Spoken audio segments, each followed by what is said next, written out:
but how does text now interact with the visual, with the video, right? With the image. We have so many modes now we need to get at. And one of the things we're finding is that a lot of this technology allows those modes to become ever more present in our classroom. And it brings it to the fore and it enables both our students and teachers to reimagine it. So for us, it's been key. Now, I know I've done video after video after video, but I like to start with the videos. And I know you like it too, so even though you might pretend you don't. Okay. But what does this all bring to? Well, this all goes back to personal publishing, right? Or publication personnelle. Okay. So, Serena Epstein, who did that video, well, it doesn't stop there for Serena. She's my case study. It doesn't stop with a video, right? She blogs for over 10 different courses in her 3-year career at UMW. She finished quick. She had 10 different blogs. She did 10 different courses. She wanted a blog for each course. And she did this for a good 3 years. We have a lot of blogs, and I'll talk about the numbers and the amount of professors doing it at Mary Washington. But one of the interesting things is she created these blogs. She graduates actually tomorrow. She's done. One of the things that happened is she said, I want my own space. I don't want to host this on UMW blogs. I don't want UMW to have all my hard work. I don't want them. I want it to be mine. This is my space. This is my work. I'll share it, but I want to take control of it. So what she did, after doing that work for 3 years, she exported it all out. And she put it on her own space. You can find it all at serenae.org or serenae.com. So what happened is the work she did over the course of 3 years, she was able to take with her. That means all her video creation. She's also quite artistic. She does amazing stuff in terms of film criticism. Well, she was able to export all that stuff out and build it on her own domain. That domain becomes her. That becomes her unique address, and it follows her through the rest of her life. That's her portfolio, right? Now, one of the ways to think about this is we're all moving towards a personal web, right? We're all moving towards a space of our own. We now have to think about educational technology and open access on the axis of the individual.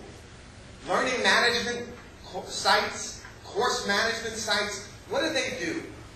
They imagine us as a group of people over a semester for 15 weeks, right? So if you use Blackboard, for example, 15 weeks, you're in this space, you do this work, and then what happens at the end of that time?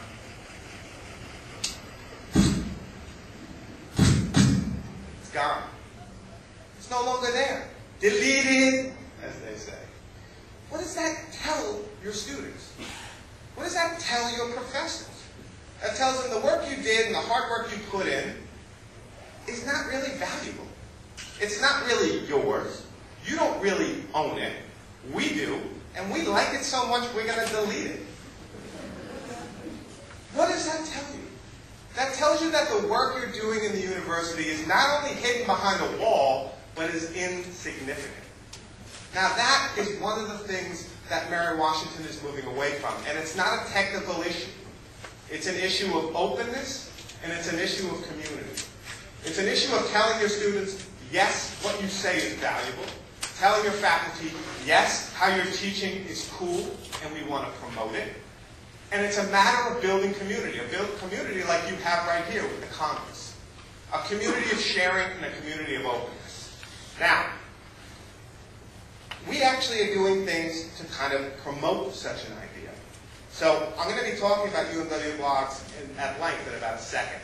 But one of the things we're doing, and I'm really excited about this, so forgive me if it makes no sense, but I'm going to try and have it make sense right now, is we're doing something called mapping domains. And let me jump over here so I can flail while I explain this. All right. What this is the idea that everybody can have their own space in UMW blog. So anyone goes there, they set up their own blog. Well, professors are starting to think, well, what happens when I search for myself in Google? I mean, we all do vanity searches in Google, right? Who am I on Google? If you're not on Google, who are you? I don't even know that. So they're starting to do the vanity searches, and that's great.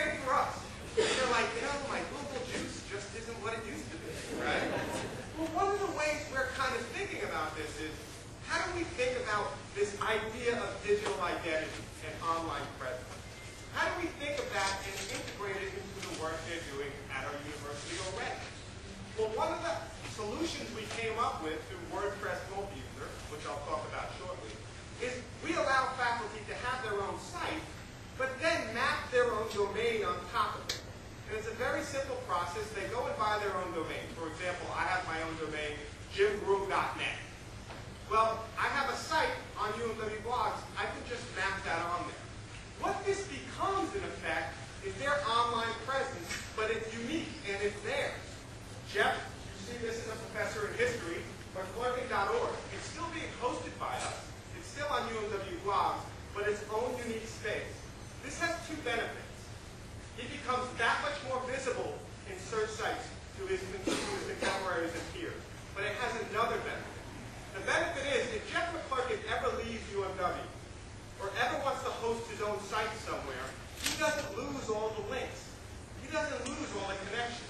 They go with him seamlessly. And that's a way to rethink what we do at Mary Washington. Coming in with students, why give them an email? Why give them web space? Why give them anything? Just give them a domain. Let them have their own space and let them take it with them seamlessly when they go, like Serene. The idea that we're going to provide all these services well when people like Google do it 1,000,000 times better than us is ridiculous.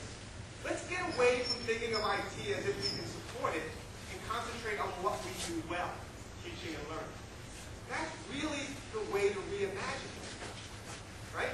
Is give people, and what's happening here with this site's professor is he has a Flickr account, he has a YouTube account, he can aggregate all that stuff in to one space. That's his home. That's where he lives. And it's both personal and professional, but he controls who he is on Google in some real way. Well, this is kind of take it off. We have this site, we have another professor, Professor Sue Fernsebner, who's doing the same thing. And she's using it as a CV, as a place where she talks about her work regularly, as well as features the work she does with students. It becomes her publishing space to talk about what she does, right? To augment what she's already doing in the classroom. And it's also as a space to be found and seen. It's a place to be open. Now, how does this all happen? I talked about blogs, right? Blog, bloggity, blog, right? We all think about blogs. Is it all about a cat journal? Like, what do you blog about? Oh, my cat today had a hard time.